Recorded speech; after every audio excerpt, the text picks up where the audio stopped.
여러분, 제가 나이가 들수록 아까 이 교회 문 앞에서 저를 바라보시는 그 자매의 눈처럼 시간이 왜 이렇게 빨리 가지? 이런 생각이 너무나 들고요. 그런데 2020년 1월에 여러분 저와 함께 하나님이 주신 비전과 꿈이 있다면 그것을 놓치지 않고 가시길 주의 이름으로 축복합니다. 사람은 꿈이 있어야 합니다. 내가 내일 무슨 일이 일어날지, 다음 달에 혹은 내년에 무슨 일이 일어날지에 대한 기대가 없다면 하루를 이겨낼 수가 없습니다. 그리고 정말 우리가 주님 안에서 이 인생에 있는 모든 고난과 역경과 아픔을 다 예수 그리스도의 이름으로 이겨낼 수 있으려면 우리는 이 세상 너머에 있는 하나님 나라에 대한 소망과 꿈이 없으면 이겨낼 수 없습니다. 저와 여러분에게 그 은혜와 소망이 있길 주의 이름으로 축원합니다. 오늘 37장의 말씀은요, 꿈에 관한 말씀입니다. 우리가 이 본문을 모르는 분이 한 분도 없을 겁니다. 요셉이 꿈을 꾸는 장면입니다. 여러분, 요셉이 17살이 됐습니다. 그런데 제가 오늘 본문은 개정개혁을 좀 가지고 하려고 합니다. 그래서 여러분 혹시 새 번역을 가지고 있다면 두 개를 보시면 좋겠고요. 17살에 이야기가 전개되는데 1절과 2절을 보면 형과 요셉을 향한 아버지의 마음이 너무나 다르다는 걸 알게 돼요. 그게 뭐냐 하면 17살에 요셉은 형과 함께 살았는데, 형이 무려 10명이죠. 아버지는 비라와 실바의 아들들과 더불어 함께 있었더니 그가 그들의 잘못을 아버지에게 말하였다. 그러니까 요셉은요, 형들이 잘못한 걸 항상 아버지에게 일러 바치는 사람이었다는 거죠. 여러분, 형들이 좋아했을까요? 여러분, 같이 나쁜 짓 하고 아빠 있잖아, 이러면 기분이 어떨까요? 제가 여러분 한번 말씀드린 적이 있어요. 저희가 아버님 목사님이셨고 저희가 정말 그 흑백 텔레비전을 마음껏 볼 수 있는 시간은 엄마 아빠가 저녁 예배 갔을 때예요. 여러분, 옛날 브라운관 기억하시나요? 이게 다 좋은데 오래 보면 뜨거워져요. 그래서 교회를 다녀오신 우리 어머님이 항상 하시는 게 있어요. 브라운관을 만져봐요. 텔레비전 봤지? 저희가 네 남매인데 저희가 텔레비전을 보고 나서 하는 게 있어요. 늘 찬물로 수건을 빨아서 찬물을 얹어 놓는 거예요. 그 수건을 얹어서 식히는 거예요. 제 누님이 계시지만 그죠? 저는 누님이 시켜서 했어요. 저는 뭐 별로 이렇게 그런 짓 안 해요. 잘 안 하는데. 근데 이렇게 보다가 이제 뭔가 소리가 나면 후다다다다닥 하고 이제 방에 가서 앉아요, 책상에. 근데 죄송해요. 저도 약간 요셉이라는 이름이, 제가 바이블 네임을 아버님이 주셨는데 항상 제가 걸렸어요. 뭘 하든 제가 걸리는 일이 많았고 제가 약간 어리숙해서 뭘 하고 나면 저 때문에 혼나는 경우가 많았어요. 저는 요셉이요, 이 성경에 쓰여진 대로라면 형들이 미워할 수밖에 없다고 생각해요. 일이 있을 때마다 가서 일러 바치는 거예요. 여러분, 그런데다가 3절 4절을 보니까 그 아버지는, 야곱은요, 그 요셉에게만 갖가지 채색 옷을 입혔어요. 10명의 형들이 있는데 유독 그 아들만 사랑함으로, 이렇게 되어 있어요. 더 사랑함으로 채색 옷을 입혔어요.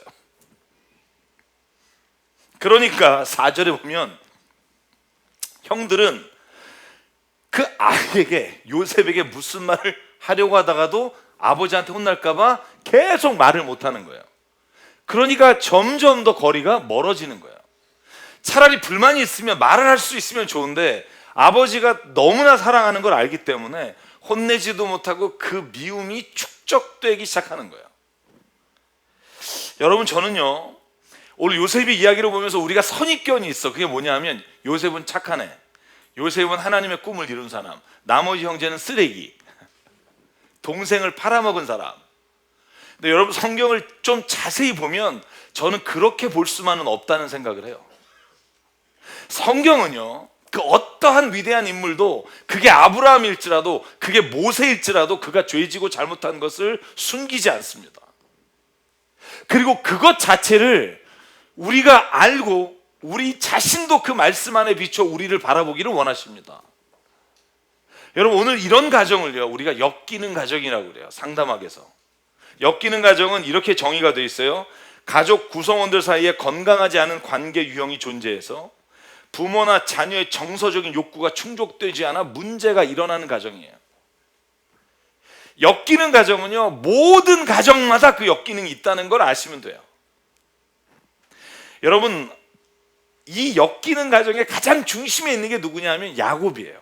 아버지예요. 다른 형제들이 빤히 보고 있는데 11번째 아들인 요셉에게 자기가 사랑하는 걸 마음으로 두는 게 아니라 티를 내요. 옷도 사입히죠. 모든 아이들에 대한 정보를 그 11번째한테 듣죠. 여러분, 이 야곱의 태도 때문에 오히려 요셉은 왕따가 되는 거예요. 오히려 형들과의 거리가 멀어지는 거예요. 여러분, 혹시 가정에서 이런 편애를 받고 있다고 생각하시는 분 없으세요? 저희 남매에겐 심하게 있었어요. 저희 형님이 장손이셔서 저희 형님이 생선을 드시기 전에 다른 남매는 못 먹었어요. 누나일지라도. 저도 마찬가지고요. 제가 뭔가 이렇게 뚜껑이 덮여 있어서 이걸 딱 띄면 할머니가 그랬어요. 그 형 거다. 여러분, 그러면요 더 먹고 싶어요. 원래 별로 생선 안 좋아하거든요. 근데 할머니가 꼭 그 형 거다 그러면 어떻게 해서든 먹고 싶어요. 여러분, 그게 사람의 마음이라는 거예요. 근데 여러분, 더 마음 아픈 게 뭐냐 하면 그 야곱이 왜 이렇게 됐을까 하는 거예요. 야곱의 엄마 아빠를 생각해 보시라고요. 여러분, 창세기 25장 26절에 보면 성경에 뭐라고 돼 있냐면 야곱과 에서가, 여러분, 이삭이 나이 60에 난 쌍둥이란 말이에요. 근데 성경에 28절에 이렇게 써 있어요. 이삭은 에서가 사냥한 고기를 좋아하므로 그를 사랑하고 리브가는 야곱을 사랑하였더라. 엄마가 사랑하는 건 야곱이었고 아빠가 사랑하는 건 에서였어요. 여러분, 이 사이의 싸움이, 이 사이에 있었던 편애가 20년 동안 형제가 원수로 지내게 된다고요. 여러분, 그게 믿음 생활하고 하나님을 체험하고 여러분 다시 베델로 돌아와서 살게 됐을 때 야곱에게서 완전히 없어졌으면 얼마나 좋겠어요. 여러분, 우리가 신앙으로 주님을 만났어요. 예수 그리스도의 십자가 은혜로 죄로부터 해방됐다고 우리가 믿고 선포해요. 그래서 우리의 모든 잘못된 기능들이 회복되면 얼마나 좋겠어요. 여러분, 그런데 그렇지 못하다는 거예요.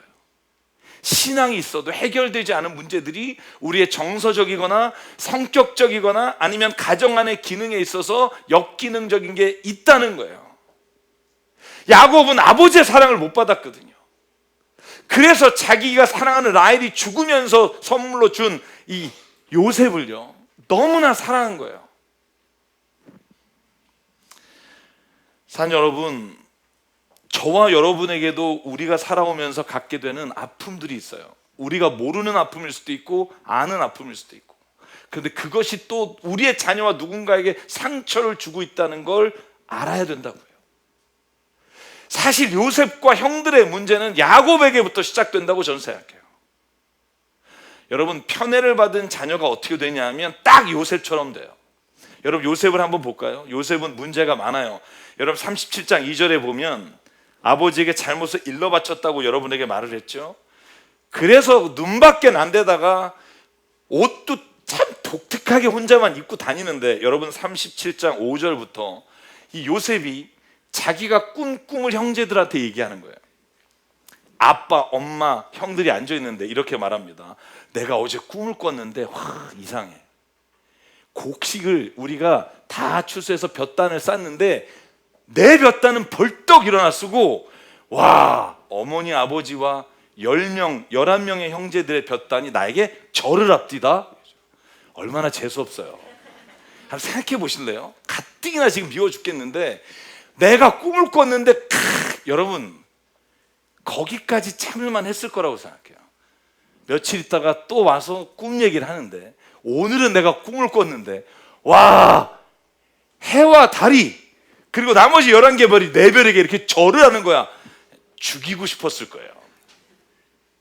여러분, 제가 왜 이 말을 드리냐면요, 요셉이 그 어린 시절에 그 아버지의 편애를 받고 자랐기 때문에 자기가 이 꿈을 말하는 것, 여러분 틀린 건 아니에요. 아마 본인이 그렇게 꿈을 꿨을 거예요.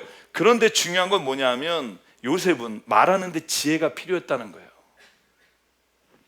여러분 생각해 보실래요? 자신의 꿈을 솔직하게 말하는 건 잘못이 아니지만 형들이나 부모에게 이렇게 말함으로 인해 형들이 상처를 받는다면 여러분 그 말은 지혜롭게 할 필요가 있다고 저는 믿어요. 여러분 어떤 분 이렇게 얘기해요. 나는 언제나 옳은 말만 해. 난 진짜로 틀린 말은 안 해. 그래서 세상이 힘든 거예요. 제가 늘 말하죠. 인간의 죄 중에 가장 큰 죄가 뭘까? 선과 악을 분별하는 선악과를 따먹은 죄예요. 그 죄가 뭘까? 세상의 옳고 그름의 기준이 나에게 온 거예요. 여러분 개인에게.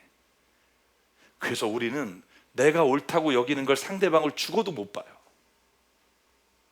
이게 원죄의 가장 큰 의미라고 저는 생각해요.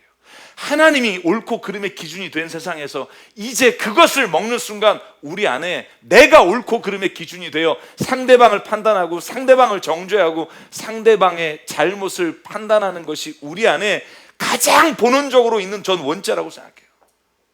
우리의 가정을 보라고요. 틀려서 싸우나요? 서로 옳으니까 싸운다니까요. 사랑하는 여러분, 지체가 뭔가 문제가 있을 때 그 문제를 들어주는 사람이 있다면 저는 세상에 많은 갈등들이 없어질 수 있다고 믿어요. 그렇다고 해서 형들은 괜찮은가요? 아니요.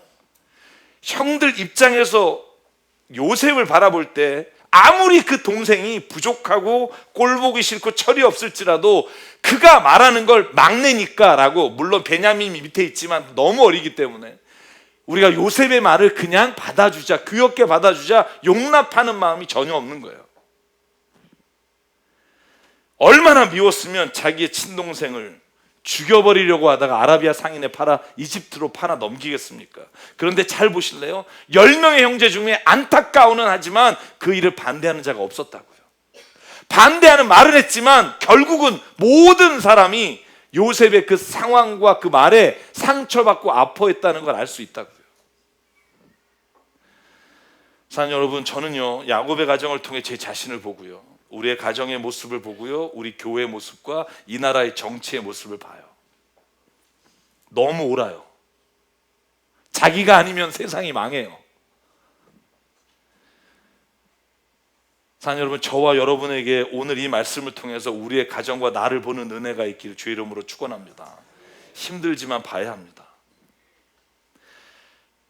우리가 어떻게 하면 이러한 모습에서 벗어날 수 있을까요? 여러분, 이 문제를 정말 해결하고 가야 되잖아요. 어떻게 하면 우리가 이 역기능적 가정이나 내 자신의 모습을 해결할 수가 있을까요? 저는 딱 하나라고 생각해요. 상대방을 용납하는 마음과 내 자신이 얼마나 부족하고 연약하고 내가 실수할 수 인간인가를 바라볼 수만 있다면 저는 우리가 상대방의 어떠한 것도 용납할 수 있는 마음을 하나님이 부어주실 수 있다고 생각해요. 너는 왜 그 모양이냐 라고 말하면 상대방은 할 말 없을 것 같으세요? 아유, 많아요.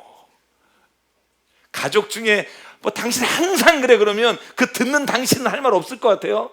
아이고, 많아요. 저는 윤동주 시인의 서시 중에 제일 좋아하는 문장이 이거예요. 모든 죽어가는 것을 사랑해야지. 여러분, 다 죽어가는 거예요. 그죠? 그리고 나에게 주어진 길을 걸어가야겠다. 저는 이 문장이 참 좋아하는 문장이에요. 사실 제가 올라오기까지 이 설교를 제가 지금부터 할 말씀을 써놓고 올라오는 순간까지 이걸 얘기를 할까 말까를 지금 서서도 고민하고 있어요. 근데 일단 하기로 마음을 먹었기 때문에, 저에게는 제 자신이 너무 한심하고 충격적인 일이었기 때문에, 제가 왜 나의 부족함과 실수를 인정할 수밖에 없는지. 제가 교보문고를 자주 가요. 강남 교보를. 일주일에 단 한두 번은 갑니다. 거기서 약속하고 거기서 책을 보고.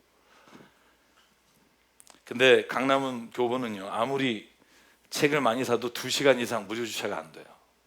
그날 교우분 한 분을 만나고 또 책을 선정해서 고르다 보니까 시간이 길어졌어요.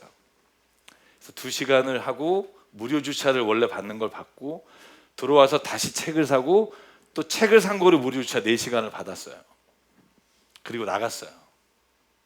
나가는데 주차 요원이 제가 중간에 나갔다 온 게 안 찍혔다는 거예요. 그래서 3만 원을 내라는 거예요. 그래서 제가 정중하게 말했죠. 제가 분명히 나갔다 왔습니다. 한번 확인해 보십시오. 근데 저를 쳐다보면서 이렇게 말하더라고요.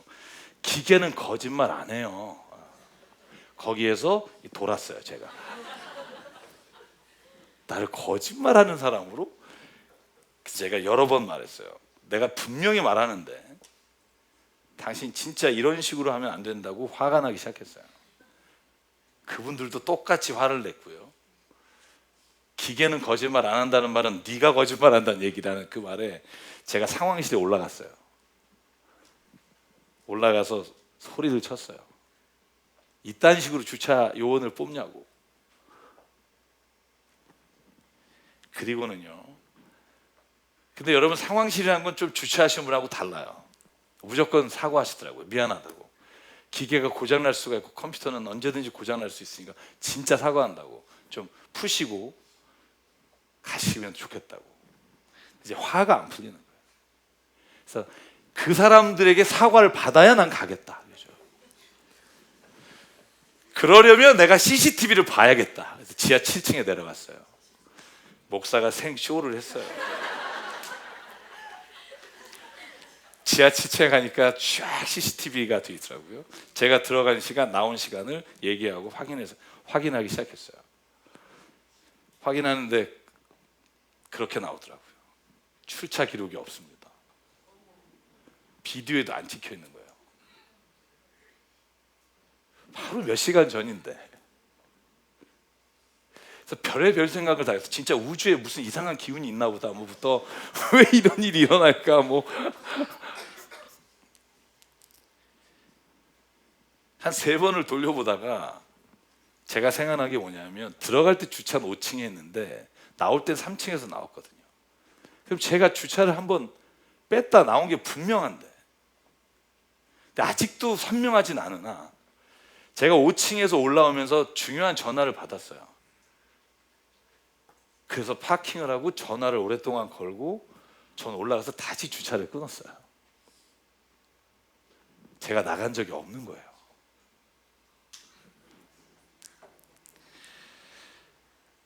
여러분 그때 제 마음이 어땠는 줄 아세요? 그 당당하고 화를 내던 제가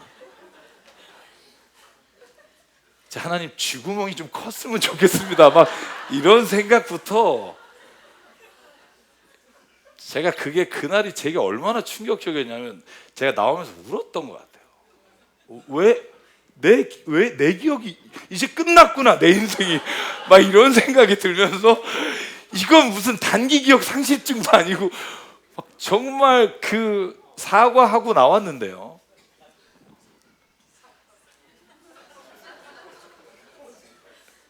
근데 그 사과로는 제가 충분하지가 않은 거예요.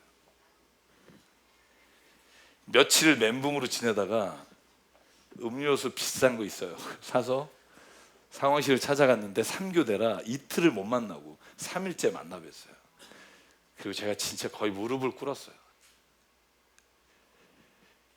정말 죄송하다고. 그리고 제 인생에서 이게 앞으로 살아가면서 큰 교훈이 될 것 같다고. 내가 그렇게 정확하다고 생각하며 살았는데 저에게는 충격이지만 아마 이 메시지가 하나님으로부터 나에게 말씀하는 것 같다고. 정말 죄송하다고. 주차요원에 내려가서 그분들에게도 음료수를 드리고요. 너무나 초라해진 저를 보면서 교보에 지금도 들어갈 때마다 혹시 내 차량 번호를 기억하는 건 아닐까? 녹화하는 건 아닐까? 별 생각이 다 들고 가게 됐죠.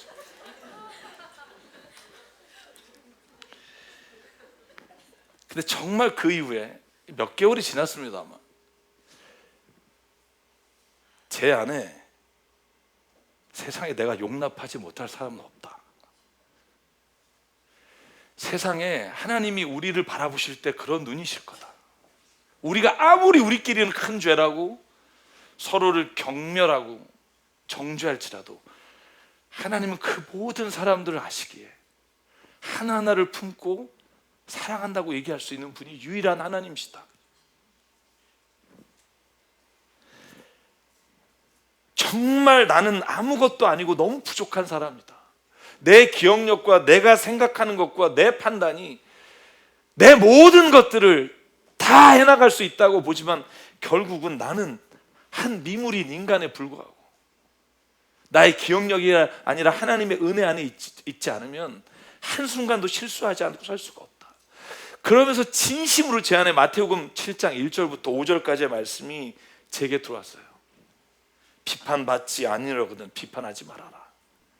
너희가 비판하는 그 비판으로 너희가 비판을 받을 것이요 너희가 헤아리는 그 헤아림으로 너희가 헤아림을 받을 것이다. 어찌하여 형제의 눈 속에 있는 티를 보고 내 눈 속에 있는 들보는 깨닫지 못하느냐. 보라, 내 눈 속에 들보가 있는데 어찌하여 형제에게 말하기를 나로 내 눈 속에 있는 티를 빼게 하려 하겠느냐. 외식하는 자여 먼저 내 눈 속에 들보를 빼라. 그 후에야 밝히 보고 형제의 눈 속에 티를 빼리라. 여러분, 그래서 사도 바울이요 자기가 선교하는 자리마다 모든 상황 가운데 부딪히고 때로는 해를 당하고 자기를 죽이려는 사람을 만났을 때도 그를 향해 왜 용서할 수 있고 사랑할 수 있었을까? 골로새서 3장 12절부터 15절까지 말씀에 왜 이런 말씀을 쓰게 됐을까? 그러므로 너희는 하나님의 택하사 거룩하고 사랑받는 자처럼 긍휼과 자비와 겸손과 온유와 오래 참음을 옷 입고 누가 누구에게 불만이 있거든 서로 용납하며 피차 용서하되 주께서 너희를 용서하신 것 같이 너희도 그리하고 이 모든 것 위에 사랑을 더하라. 이는 온전하게 매는 띠니라. 아멘. 왜 예수께서 돌아가시기 전에 제자들에게 마지막 설교가 서로 사랑하라였을까? 진리를 지키라가 아니라 왜 사랑하라였을까? 사랑은 진리보다 위대하며 사랑은 모든 악을 이길 수 있는 능력이며 사랑은 우리가 걸어가는 길에 서로의 부족함을 메울 수 있는 유일한 하나님이 주시는 무기이기 때문이라고 저는 믿습니다. 1973년에 빌리그레암 목사님이 여의도에서 전도 집회한 비디오를 봤어요. 저는 그 설교가 너무너무 마음에 정말 저에게 감격이었어요. 그 설교의 주제가 그거였어요. 하나님은 여러분을 사랑하십니다. 그러므로 여러분도 서로 사랑하십시오. 만약에 우리가 교회를 다니며 예수의 말씀을 읽고 예수의 말씀을 외우고 있다 한들 사랑하지 않는다면 내가 무슨 유익이 있으며 내가 무슨 예수님을 믿는 것으로 세상 가운데 빛이 될 수 있을까? 사랑 여러분, 오늘 주님의 주시는 마음은요 미워하고 서로를 정죄하는 게 아니라 사랑하고 용서하는 마음이고 그 용서하는 마음과 사랑하는 마음을 통해 우리는 하나님께서 세상을 바꾸신다는 걸 믿음으로 가는 자고 저는 믿습니다. 요한복음 15장 12절 내 계명은 곧 내가 너희를 사랑한 것 같이 너희도 서로 사랑하라 하는 이것이라. 사랑하는 성도 여러분, 사랑하십시오. 그냥 사랑하십시오. 옆에 있는 누군가의 부족함이 있다면 그 부족한 모습을 사랑하십시오. 그래야 내 부족함을 누군가가 사랑하는 마음으로 위로해 줄 수 있고요. 우리가 서로 그렇게 부족하고 연약하기에 하나님이 우리란 공동체 안에 하나님의 사랑을 나눌 수 있도록 우리를 불러주셨다고 믿습니다. 그 사랑이 우리 안에 없다면 우리가 아무리 진리를 행한 듯 바리새인들이 진리를 행하지 않았기 때문에 예수 그리스도께서 그들을 향해 독사의 자식이라고 말했을까요? 사랑이 없었기 때문이에요. 사랑 여러분, 우리가 주님 앞에서 치유와 변화를 받지 않으면 역기능의 가정과 역기능의 모습에서 헤어날 수 없다고 생각해요. 우리가 다 실수가 있으나 그것을 믿음으로 다시 발견하는 게 저는 은혜라고 믿습니다. 여러분, 오늘 결론적으로 마지막 요셉이 이 꿈을 가지고 세상을 살아가면서 자신의 꿈을 이루어 버립니다. 그런데 제가 질문 하나 할게요. 진짜 요셉이 17살에 꾸었던 꿈이 이루어진 걸까요? 그게 그대로 이루어진 걸까요? 어쩌면 창세기 42장 6절과 7절을 보면 그 꿈이 그대로 이루어진 것 같아요. 이렇게 써 있어요. 요셉이 나라의 총리로서 그 땅 모든 백성에게 곡식을 팔더니 요셉의 형들이 와서 그 앞에 땅에 엎드려 절하매. 두 번째 두 개의 끈 모두가 다 이 한 말씀에 이루어졌잖아요. 형들의 볕단이 와서 무릎을 꿇고 엎드려 경배하잖아요. 근데 저는요 17살 때 요셉이 꾼 꿈이 이루어진 게 아니라고 믿어요. 왜냐하면 그때 요셉에게는요 자신이 꿈을 말하는 순간에 그 꿈은 자신의 성공과 자신의 인생에서 앞으로 일어날 거에 대한 형들에게 그것을 말하는 것에 불과했어요. 그런데 오늘 창세기 42장, 45장, 50장에 가면 요셉이 어렸을 때 꾼 꿈이 이루어진 게 아니라 요셉이 하나님 안에서의 꿈으로 변화된 은혜가 있었다는 거예요. 단지 내가 성공하고 내가 번 것으로 사람들 앞에 떵떵거리고 내 앞에 절하게 만드는 게 인생의 목적이었다가 여러분 13년의 감옥 생활과 자기가 억울하게 누명을 써서 보디발의 아내로부터 자기 스스로가 비참하게 되는 모든 과정을 통해 요셉이 자기가 꿨던 비전과 꿈이 하나님의 꿈으로 바뀌는 일이 있었기에 저는 오늘 우리가 창세기를 읽으며 요셉을 기억한다고 저는 생각해요. 여러분 그 꿈이 뭐예요? 45장과 50장에 있어요. 45장 4절 요셉이 형들에게 이르되 내게로 가까이 오소서. 그들이 가까이 가니 이르되 나는 당신들의 아우 요셉이니 당신들이 애굽의 판자라. 5절이에요. 제가 참 그래도 자주 인용하는 말씀입니다만 당신들이 나를 이곳에 팔았다고 해서 근심하지 마소서, 한탄하지 마소서. 하나님이 생명을 구원하시려고 나를 당신들보다 먼저 보내셨습니다. 자기가 꿈을 꾸던 게 이제 하나님의 역사의 꿈에 사로잡힌 꿈이 되는 거예요. 내가 사람들이 내 앞에 무릎 꿇을 것이다 라고 꿈을 꿨지만 그 무릎 꿇는 것이 결국은 내가 더 마음이 넓어져 그들을 품게 되고 하나님의 역사와 하나님의 도우심이 나를 통해 그들에게 전해지는 은혜, 여러분 이게 나의 비전과 꿈이 하나님의 꿈으로 되는 은혜인 줄 믿습니다. 그러니까 창세기 50장에 여러분 20절에 이렇게 고백해요. 19절 내가 하나님을 대신할 수 있습니까? 당신들 나를 헤아려였으나 하나님은 그것을 선으로 바꾸사 오늘과 같이 많은 백성의 생명을 구원하게 하시려 하셨나이다. 아멘. 저는 오늘 이 시간 저와 여러분에게 우리가 오늘 2020년에 꾸는 꿈이 단지 나만을 위한 나 개인과 내게 필요한 것을 얻는 꿈이 아니라 하나님의 꿈이 되는 은혜가 있길 바랍니다. 이 꿈이 나를 위한 것으로 시작됐으나 결국 하나님은 그가 보디발의 집에 있을 때나 감옥에 있을 때 그와 동행하시며 저는 요셉을 변화시켰다고 믿어요. 요셉이 어렸을 때 형들에게 시기와 지도 받을 만큼 그렇게 여기며 살았던 자가 20년의 생활 동안 이제 내 꿈이, 내 비전이 여기서 끝나는 게 아니라 하나님이 생명을 살리시는 꿈으로 하나님의 꿈에 참여하게 될 때 그 꿈은 훨씬 더 강력한 힘과 강력한 은혜를 끼치는 삶으로 바뀌게 된다는 거예요. 사실 여러분 저와 여러분에게 인생에 지금 어느 과정이 있을지 모르지만 여러분 요셉과 같이 하나님의 비전 안에 하나님의 꿈 안에 잡히는 우리가 되길 간절히 소망합니다. 사는 성도 여러분, 우리가 세상을 살아가면서 실수하고 부족하고 넘어지지만 반드시 기억해야 할 것은 그 길에서 주님을 만난 사람은 그것을 딛고 일어나 온전한 인격과 성품으로 주님이 세워주신다는 겁니다. 세상의 모든 고난과 역경을 통해 타인을 더 이해하게 되고 사랑하고 용납하게 되고 그래서 예수 그리스도의 분량까지 자라게 하신다는 겁니다. 그래서 때로는요 고통이 힘들고 내가 수치를 당하는 것이 어렵지만 저는 믿습니다. 그것이 우리에게는 믿는 자에게는 하나님이 주시는 은혜의 통로이며 내가 하나님 안에서 변화되는 변화의 계기가 되며 내가 다시는 주님 앞에서 이런 일을 범하지 않겠다고 살아가는 은혜로 우리의 삶을 채워가실 줄 믿습니다. 우리 너무 부족해요. 정말 제 자신이 이제는 인정할 수밖에 없는 것, 난 아무것도 아니고 너무나 부족해서 하나님을 의지할 수밖에 없고요. 내가 부족한 걸 이제 너무나 처절하게 알기에 여기 있는 여러분과 제가 함께 있는 모든 사람들의 부족도 안아줄 수 있는 사람이 됐으면 좋겠다. 그걸 붙잡고 기도할 수 있는 사람이 되면 좋겠다. 여러분 그 은혜가 저 여러분에게 있다면 여러분, 우리가 당하는 지금의 어려움과 고난도 하나님의 꿈 안에서는 놀라운 역사를 일으키는 하나님의 힘이 되길 줄 믿습니다.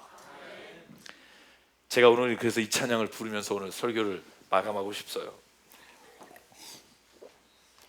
가사가 이래요. 이 세상을 살아가는 동안에 나의 힘을 의지할 수 없으니 기도하고 낙심하지 말 것은 주께서 참 소망이 되십니다.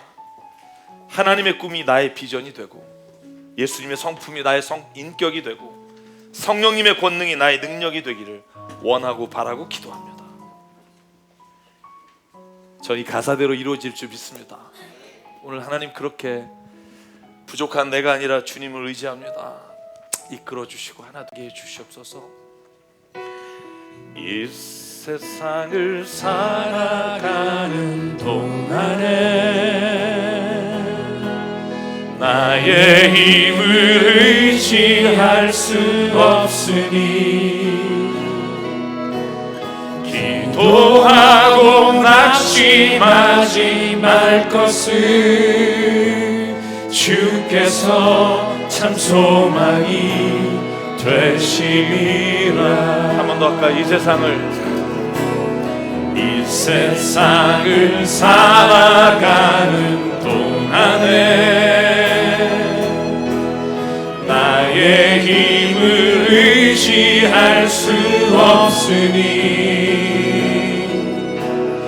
기도하고 낙심하지 말 것을 주께서 참 소망이 되심이라.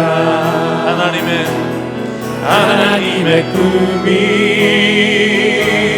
나의 비전이 되고 예수님의 성품이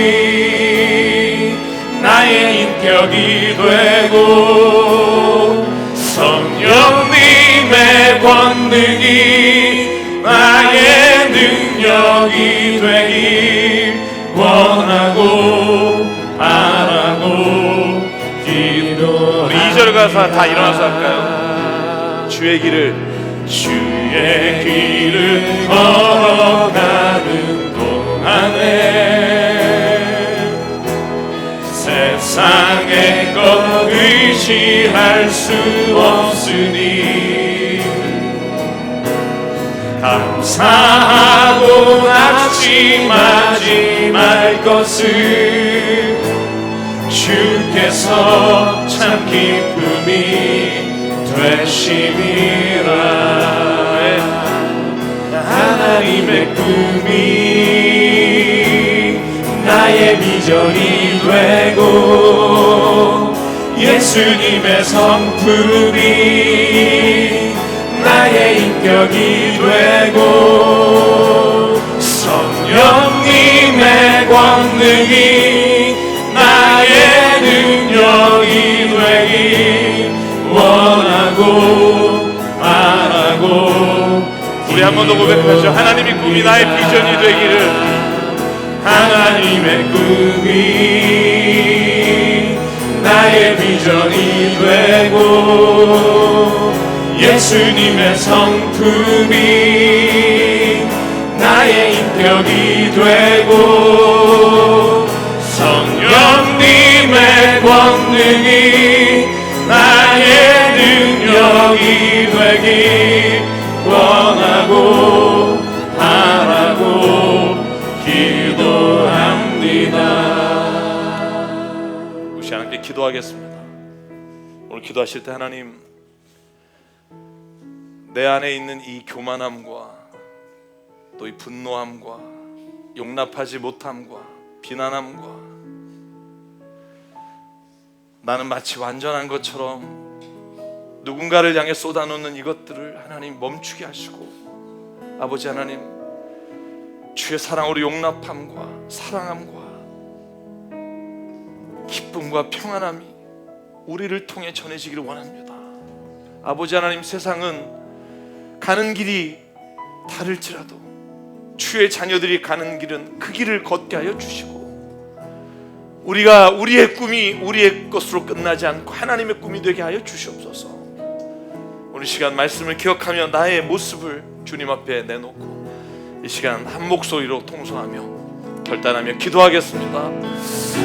상관의 하나님 감사합니다. 아버지 하나님, 오늘도 주님이 나를 불러주시고 하나님의 사랑과 은혜로 하나님 나를 이끌어주시네. 아버지 하나님, 이 시간 주님 앞에 무릎 꿇소 나의 연약함을 주님만 붙잡아주시고 성령 안에 아버지 나를 이끌어주시고 아버지 하나님 내 안에 있는 모든 부족한 것과 연약한 것 예수의 이름으로 아버지 하나님 나의 능력이 아버지 하나님, 오늘도 주님 안에서 원하고 하나님 아버지, 하나님 아버지 나를 이끌어주셔서 아버지 말씀의 하나님의 은혜가 우리 안에 충만하게 도와주셔서 아버지 하나님, 우리의 연약함이 우리의 사랑을 온전히 그 사랑의 부족함을 채우게 하시고 예수님의 성품이 아버지 하나님 주시는 나의 인격이 되고 아버지 하나님 말씀해 성령님의 권능이 나의 능력이 되길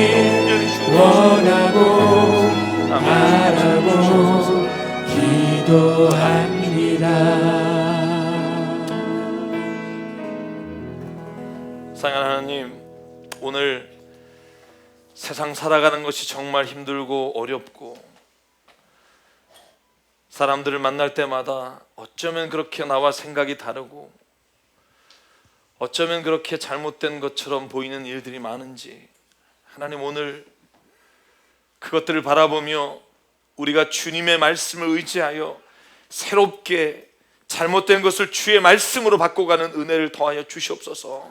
그러나 주님, 정죄와 미움과 시기와 질투는 사람을 죽이고 모함하고 아버지 성경에 일어나는 많은 일들을 바라볼 때 우리가 주님 안에서 어떻게 이것을 바꿔가야 될지를 아버지 오늘 결단하며 살게 도와주시옵소서.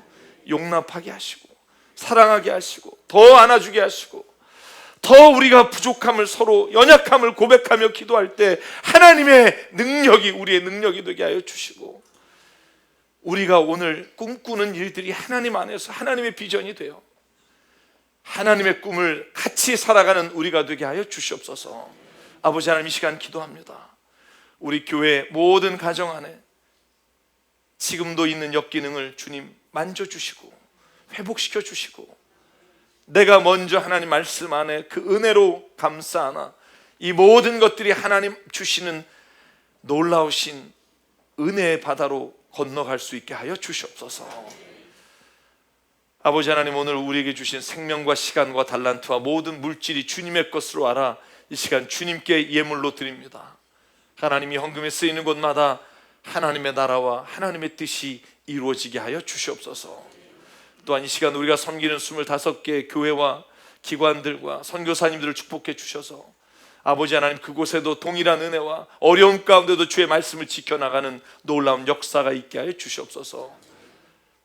이제는 우리 주 예수 그리스도의 은혜와 하나님 아버지의 무한하신 사랑과 성령님의 감동, 감화, 충만, 교통, 위로하심이 오늘 이 시간 주님 안에 우리의 모든 꿈이 하나님의 꿈이 되고 우리의 모든 성품이 예수님의 인격을 따라 살아갈 수 있도록 그 이끄심에 맡겨 살기를 소망하는 여기는 한 사람 한 사람 머리 위에 그 가정과 일터 위에 주님 세우신 새사람 교회 위에 지금부터 영원토록 함께 하시기를 간절히 축원하옵나이다. 아멘.